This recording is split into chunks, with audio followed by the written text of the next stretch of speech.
Aaron stood at the edge of the grand courtyard, his eyes scanning the alien city that glittered under the twin suns. The towers of glass and silver curved into the sky like frozen waves, and banners of the royal house flowed in the wind. He had been stationed here for almost a year, part of the Earth delegation assigned to protect the Empire's royal family during peace talks. Despite the beauty of the place, Aaron never forgot his duty. His hand rested firmly on the hilt of his sidearm, while the energy shield strapped to his arm shimmered faintly with a pale blue glow. It was a shield made with human and alien technology combined, strong enough to block most weapons. For Aaron, it was not just a tool but a symbol of his role. The princess, Lyra, walked a few steps ahead of him, her long silver robes flowing as she moved with a calm grace. She was young, curious, and often spoke with Aaron during her walks. Unlike most of the royal guards, she did not see him as just another soldier. She asked him about Earth, about its oceans, mountains, and cities. Aaron answered with patience, though he kept his words simple. He always remembered she was royalty and he was a guard. That day, the courtyard was alive with life. Merchants filled the outer streets, children played near the fountains, and nobles passed with escorts. The peace of the Empire seemed unshakable. Aaron, however, had seen enough battles to know peace was never permanent. He tightened his grip on the shield's handle when he noticed a flicker of movement on the rooftops. Before he could shout a warning, a blinding beam of plasma cut through the air. It aimed straight for the princess. Aaron moved without thinking.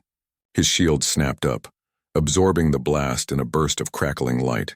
The force nearly threw him to the ground, but he stayed firm. Lyra gasped and stumbled back, her wide eyes fixed on him. More attackers revealed themselves from the shadows of the street, raiders dressed in black armor, their weapons blazing. Panic swept the crowd. Nobles screamed, guards rushed to form a line, and civilians fled. Aaron pushed forward, raising his shield again as another beam struck it. The blue shimmer of the shield flickered dangerously. Aaron gritted his teeth. The weapon had limits, and the first strike had already weakened it.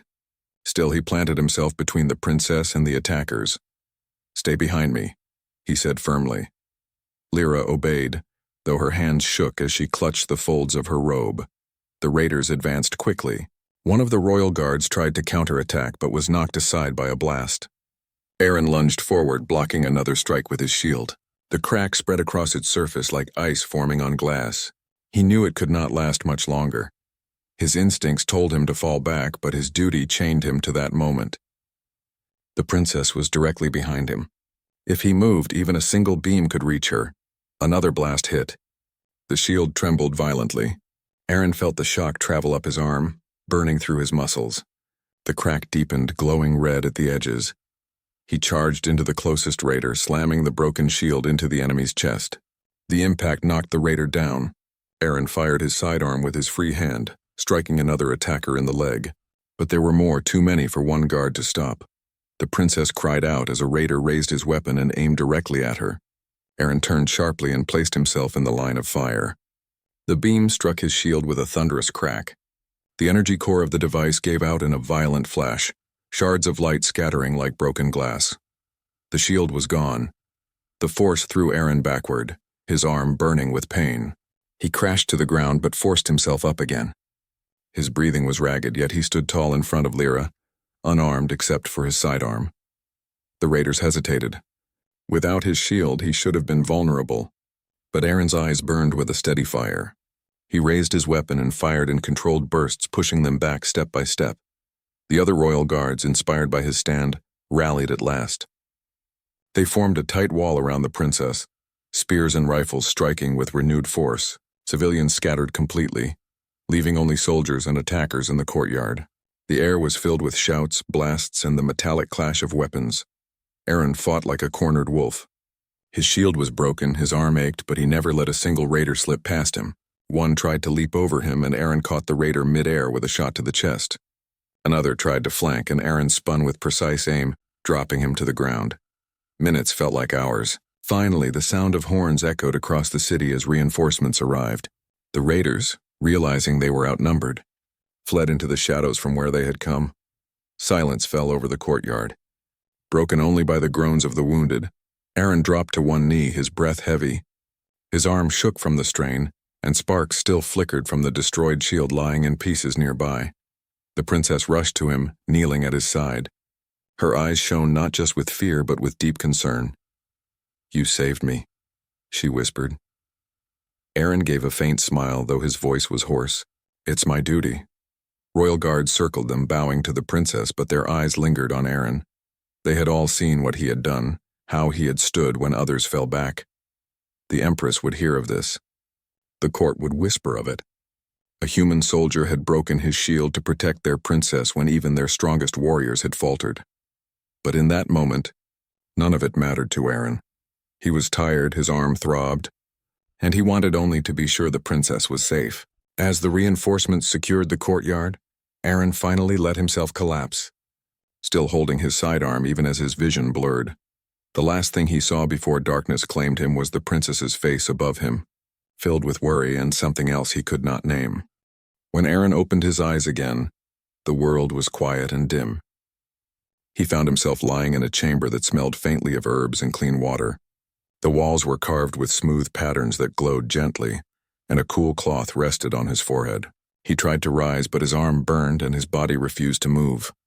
"You should not sit up," a soft voice said. He turned his head and saw the princess sitting beside his bed. Her silver robe had been replaced by a simple gown, and her hair fell loose over her shoulders. She looked less like a royal figure and more like a worried friend. Aaron blinked in surprise. "Your Highness, why are you here?" Lyra's eyes softened. "Because you are the one who saved me. Should I not sit beside the one who risked his life for mine?" Aaron lowered his gaze. He was not used to such words. On Earth, he had been a soldier among many. Here he had only followed his duty, nothing more. Yet the way she spoke made it sound as if he had done something greater. He glanced at his arm. The shield was gone. The familiar weight that had always hung at his side was missing. In its place was a bandage wrapped tightly, hiding the burns that ran across his skin. "The shield is destroyed," Lyra said softly, as if reading his thoughts. "But the court saw what you did." "Everyone saw. The raiders fled only because you stood firm when others fell back." Aaron gave a faint shake of his head. "I only did my duty. Any guard would have done the same." Lyra tilted her head, her expression almost amused. "That is not true. I have been guarded all my life. I know the difference between duty and true courage. You did not just protect me. You chose to stand in the way of death when you could have stepped aside." Her words carried a weight he could not answer. He leaned back against the pillow, letting the silence fill the space between them. For a long moment, neither spoke. Outside the chamber, faint voices echoed from the corridors. Aaron could hear the shuffle of guards and the low tones of healers. He realized that he was not in the common barracks or the military quarters. This chamber was inside the royal palace itself. "You should not be here," he said at last. The Empress would not want her daughter sitting beside an injured soldier. But Lyra only smiled, a small and gentle smile. "My mother knows I'm here." She allowed it. Aaron's eyes widened slightly. If the Empress herself knew, it meant she was already watching his every move. That thought unsettled him more than the pain in his arm. For several days, Aaron remained in the healing chamber. His wounds were treated with alien medicine, glowing ointments that cooled the burns and strange crystals that seemed to hum with energy. Each day the princess visited. Sometimes she brought books, sometimes food, and sometimes she simply sat in silence while he rested. At first, Aaron tried to keep the distance between them. He addressed her as Your Highness and spoke only when necessary. But as the days passed, her persistence wore down his walls. She asked about Earth again, about the great oceans and the blue skies. He told her about forests that stretched for miles and rivers that cut through valleys. She listened with wide eyes, as if his words painted a world more beautiful than any tale she had heard. One evening, as the sun set beyond the palace walls, painting the sky in shades of red and gold, Lyra leaned closer. "Do you miss your home?" she asked. Aaron paused. He had not thought about Earth in a long time. "Sometimes," he admitted. "But a soldier goes where he is needed. I swore an oath to serve, and here I am." She studied him carefully. "Do you ever wish you had not taken that path?" He looked down at his hands, rough and scarred. "No, a soldier's life is hard, but it has purpose. Even if the world forgets your name, you know you stood for something." Her eyes softened at his words. "I will not forget your name," she said quietly. The chamber grew still. Aaron felt the weight of her gaze and did not know how to answer. His heart, usually steady in battle, beat strangely fast. He looked away, focusing on the fading light outside the window. The bond between them grew, though neither spoke of it openly. To the palace it was seen as gratitude. To the princess it was something more. Meanwhile, rumors spread through the court. Nobles whispered that a human soldier had defended the princess better than their finest warriors. Some praised his courage while others scoffed, saying it was shameful that an outsider had succeeded where their own had failed. The halls of the palace buzzed with debate. The Empress listened to these whispers in silence. She had not yet spoken to Aaron, but her interest was clear. She ordered reports of the battle, studied every detail of how he had fought, and heard testimony from her daughter. One night, Lyra visited Aaron again. She brought news. "The court is divided," she told him. "Some see you as a hero, others see you as a threat," Aaron frowned. "A threat? I have done nothing but serve." "Sometimes," she replied softly, "the greatest threat to pride is truth.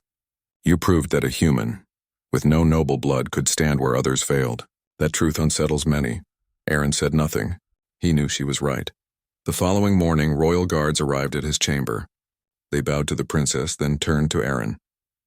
"The Empress commands your presence," one of them declared. Aaron's heart steadied.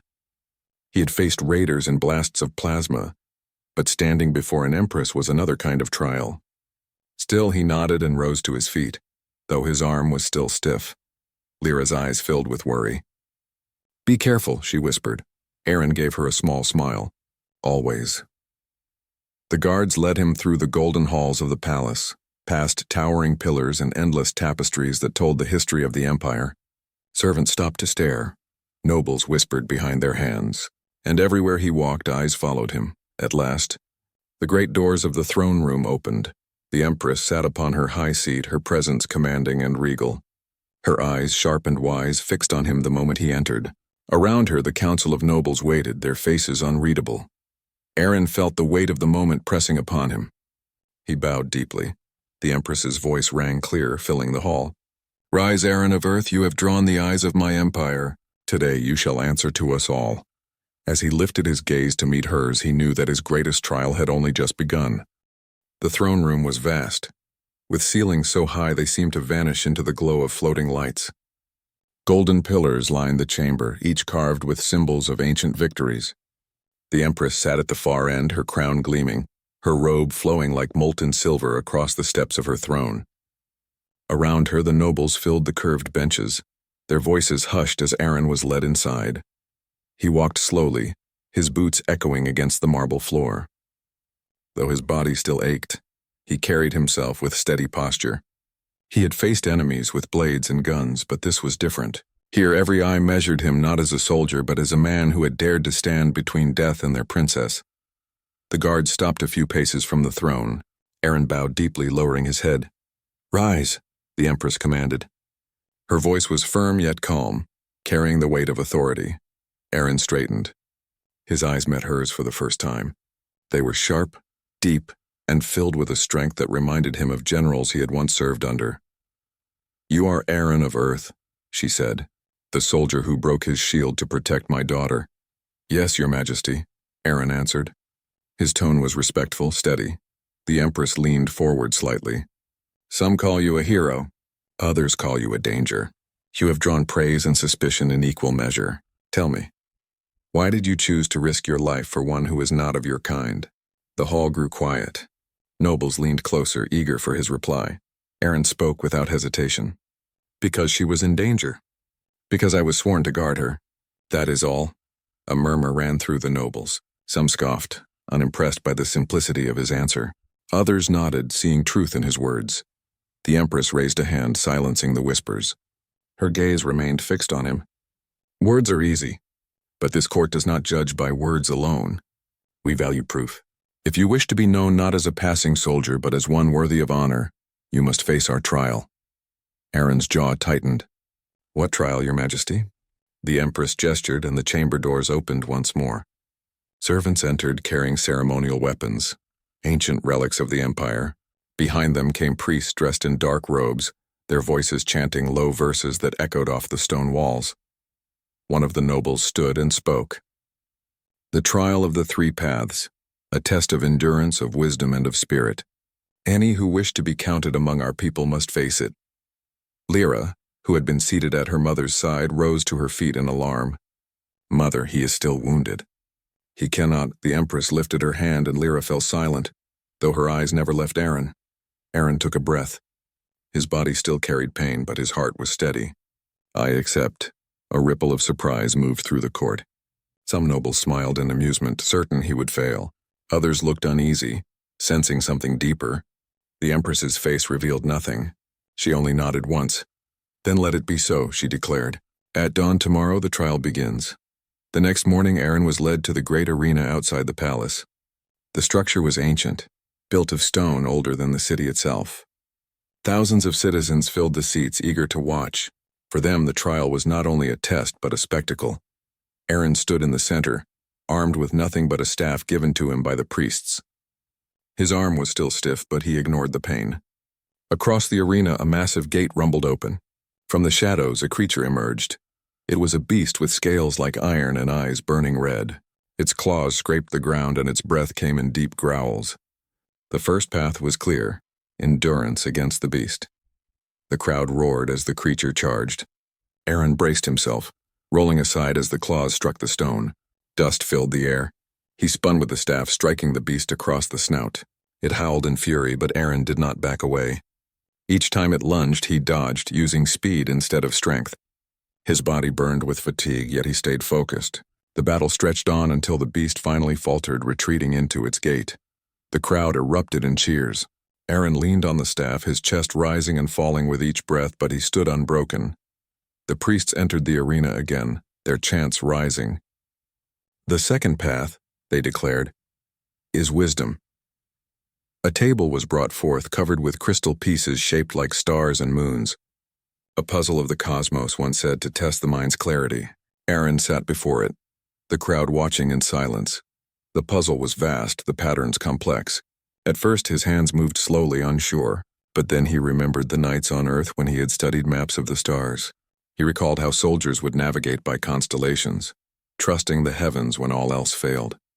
Piece by piece he built the shape, connecting stars into lines, moons into arcs. Hours seemed to pass, yet his focus never wavered. At last, the final piece clicked into place. The puzzle lit with a glow, forming the shape of the Empire's crest. The crowd gasped, then cheered once more. Aaron had passed the second path. The priests raised their hands. "The third path is spirit." The arena fell silent. A great flame rose at the center, and from it stepped figures cloaked in light. They were not real beings, but visions created by the trial. Each one carried a weapon and a voice that echoed inside Aaron's mind. One figure spoke, "You are not of this world. Why should you claim a place here?" Another said, "You will never be equal. The nobles will never accept you." A third whispered, "Leave now. Return to your own people. Save yourself."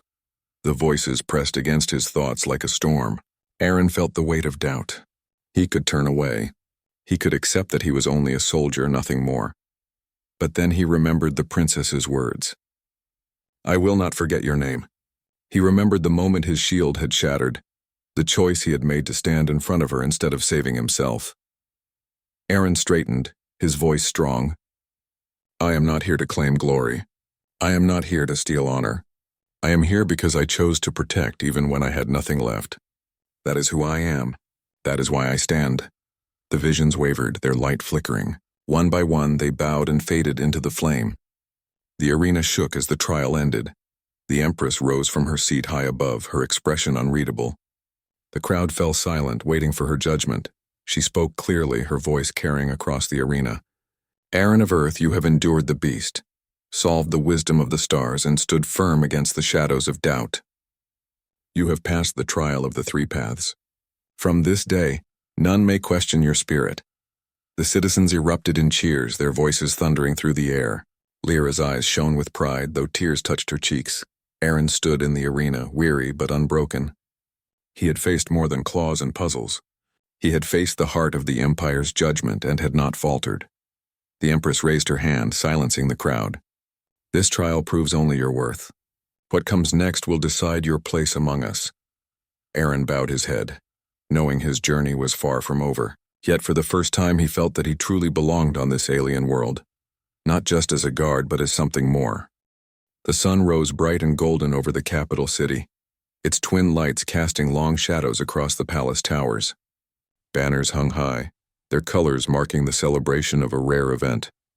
For the first time in history, the Empire prepared to honor a human not as a guest or a servant, but as one of their own. Aaron stood in the palace hall once again, dressed in ceremonial armor provided by the court. It was not like the uniform of Earth soldiers.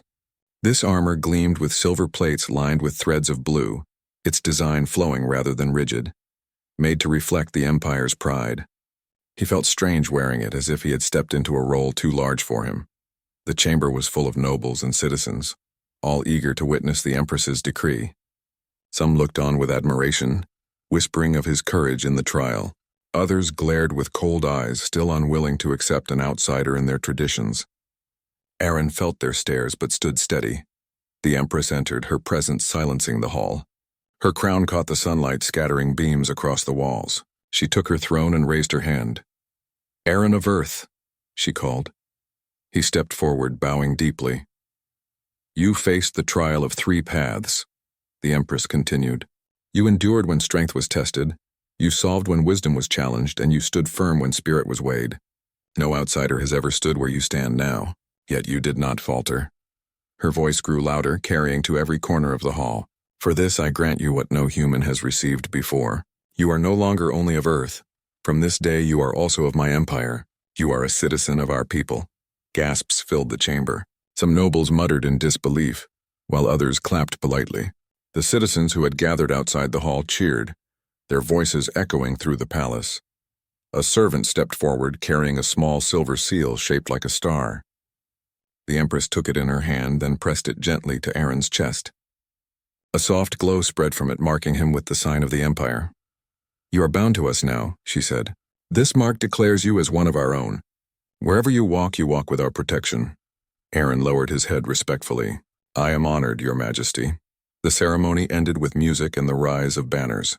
Outside the palace, a festival began. Citizens filled the streets with dances and bright lanterns. Food was shared and voices sang songs of unity. It was not just a celebration for Iran, but for the hope that 2 worlds might stand closer together. Yet within the palace, not all voices sang the same tune. Behind closed doors, nobles argued. Some claimed the Empress's decision was wise, a step toward stronger bonds with Earth. Others whispered of danger, fearing that a human, if too close to the throne, could shift the balance of power. Aaron knew of these whispers. He heard them as he walked the halls, felt them in the cold glances that followed him. But he also saw the other side. Servants smiled when they greeted him. Common guards clapped him on the shoulder. Citizens who once looked at him as a stranger now greeted him as one of their own. In the quiet hours of the evening, Aaron found himself on a balcony overlooking the city. The festival lights shimmered below like stars scattered on the streets. He leaned on the railing, his thoughts heavy. A soft voice broke the silence. "You look troubled." He turned to see Lyra stepping onto the balcony. She wore a simple gown, her crown set aside. She looked less like a princess and more like the young woman he had come to know during his recovery. "I was only thinking," Aaron said. "About what?" she asked, coming to stand beside him. "About what comes next," he admitted. "The Empress gave me honor I never dreamed of. But there are many who do not want me here." Lyra looked out at the city lights. "You are right. Many nobles cling to pride more than truth. But my mother is not blind. She chose this path because she believes it will strengthen our people." Aaron glanced at her. "And what do you believe?" She turned to meet his gaze. Her eyes were steady, filled with a warmth that unsettled him in ways battle never had. "I believe you belong here," she said softly. Her words lingered between them, heavy yet gentle. Aaron looked away, his heart beating faster. He had never let himself think beyond duty, beyond survival. Yet now, standing beside her, he felt a bond stronger than any oath. The festival lasted for days. Aaron joined the people, walking among them as they offered him gifts of fruit and woven charms. Children ran to him asking about Earth. He laughed and told them stories of rivers wider than valleys, of birds that sang in forests older than empires. Their eyes sparkled with wonder, but the shadow of doubt still lingered in the palace. One night, Aaron overheard 2 nobles speaking in hushed tones. "It is dangerous," one said. "The Empress places too much trust in him. If he gains more influence, what then?" Will humans share our throne? Not while we live, the other replied. But we must move carefully. The Empress's favor shields him for now. Aaron walked away quietly, their words echoing in his mind. He knew he could not win every heart. Still, he had not come to claim power. He only wished to serve and to stand where he was needed. Days later, the Empress summoned him privately. She studied him in silence for a long moment before speaking. "You carry this new honor well," she said, "but do not mistake citizenship for safety. Some will test you. Some will seek to break what I have given. You must be ready." "I understand, Your Majesty," Aaron replied. Her eyes softened slightly. "You have changed my daughter. She speaks of you often, more often than she speaks of others. Do you understand what that means?" Aaron's heart tightened. He bowed his head. "I have only tried to protect her." "Perhaps," the Empress said. "But bonds are not formed by duty alone. Remember, Aaron, the path you walk now is not only yours. It will affect both our peoples." When he left her chamber, he felt the weight of her words pressing heavily on his shoulders. That evening, Lyra found him again. They walked through the palace gardens, where glowing flowers lit the paths and fountains sang with soft water. She spoke freely of her dreams for the future, of a world where humans and her people stood side by side. Aaron listened quietly, feeling both hope and fear. Finally, she stopped, turning to him. "Do you not see, Aaron? You are the bridge. My mother gave you citizenship, but it is more than that. She gave you a place in our lives, in my life." Her voice trembled at the last words, but her eyes never wavered. Aaron stood frozen, unsure of how to answer. Yet in his heart, he knew the truth she spoke. The Empress's gift was not only citizenship, it was an open door, one that led to a future he had never imagined. And somewhere deep inside, he realized he wanted to walk through it. The great hall of the alien palace glowed with light. Towers of crystal shimmered, reflecting beams of blue and gold across the walls. Banners of the Empire hung from every corner, while the crest of Earth stood beside them. For the first time in history, two worlds gathered under one roof, not as strangers but as partners. Aaron stood at the center of this hall, wearing the ceremonial armor given to him by the Empress. It was not heavy like his old human gear, but light, flowing and covered in silver designs that marked him as one of the Empire's citizens. Aaron's broken shield, the one that had saved the princess, rested on a stand behind him. The people looked at it with respect. For them, it was more than a shattered weapon. It was proof that sacrifice had been made, proof that courage still mattered.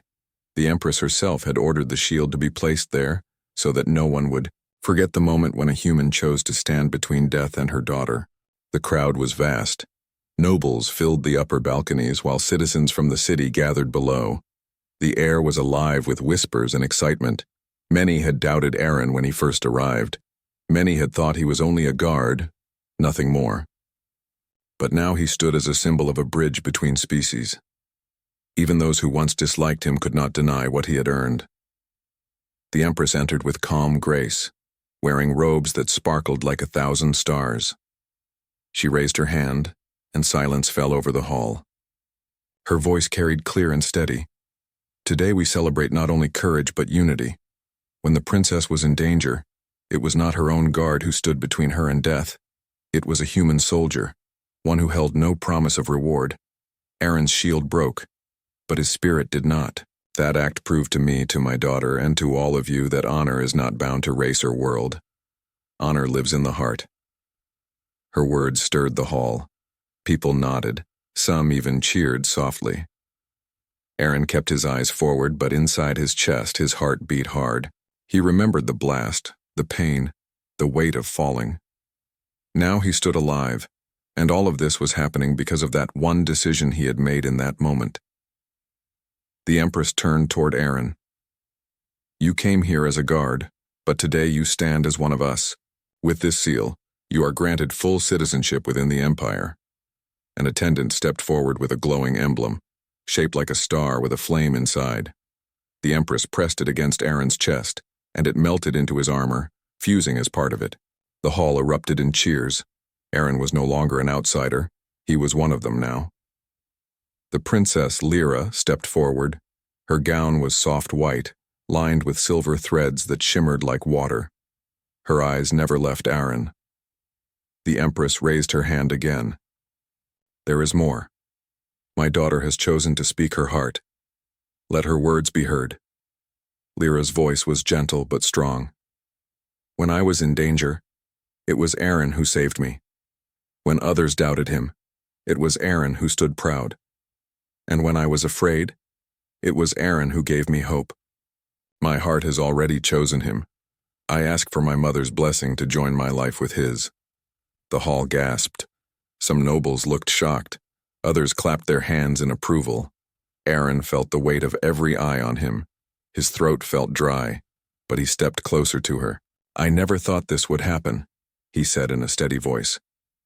I was only a guard doing his duty. But you gave me friendship when I was broken, and that grew into something more. If you will have me, then I will walk beside you, not as your guard, but as your husband. The Empress looked at them both. Her eyes softened and a rare smile touched her face. Then let it be so. You are joined not only in heart, but in history. Today marks the beginning of a new bond between Earth and the Empire. Trumpets rang out. The hall burst into cheers. The Empress lifted her hands high. Let the wedding of my daughter, Princess Lyra and Eren of Earth, begin. The ceremony that followed was unlike anything Eren had ever seen. Rings were not exchanged as on Earth. Instead, both placed their hands into a basin of glowing water, which shimmered with living light.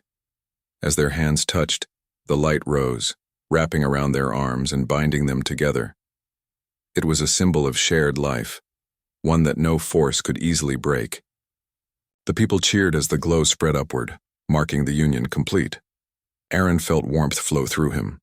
He looked into Lyra's eyes, and for a moment, the crowd faded away. This was not about politics or titles. This was about two people who had chosen each other, despite all the differences of their worlds. The feast after the wedding filled the palace with music and joy. Human delegates sat beside alien nobles sharing food and laughter. Songs were sung in both languages, and for the first time, it felt as if the barrier between species was breaking. Children danced in the hall, chasing one another while guards from both sides smiled and stood watch together. Eren and Lyra walked among the guests, greeted with blessings. Some nobles bowed respectfully, others clasped his hand firmly. Even those who once spoke against him now offered goodwill. The broken shield still stood on its display, and Eren noticed many guests pausing before it, lowering their heads in silent respect. Later that night, when the celebrations slowed and the stars shone over the palace, Eren stood with Lyra on a balcony. The city below glowed with thousands of lights. He breathed in the cool night air. I never thought a broken shield would lead me here, Eren said softly. Lyra smiled, resting her head on his shoulder. It was not the shield. It was you.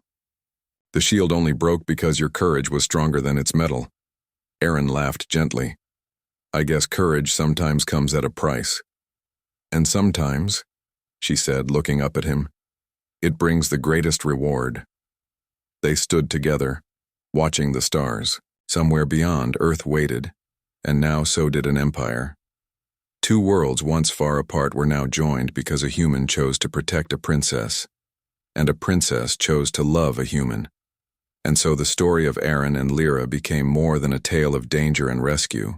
It became a legend told across two galaxies. The legend of the broken shield that healed two worlds.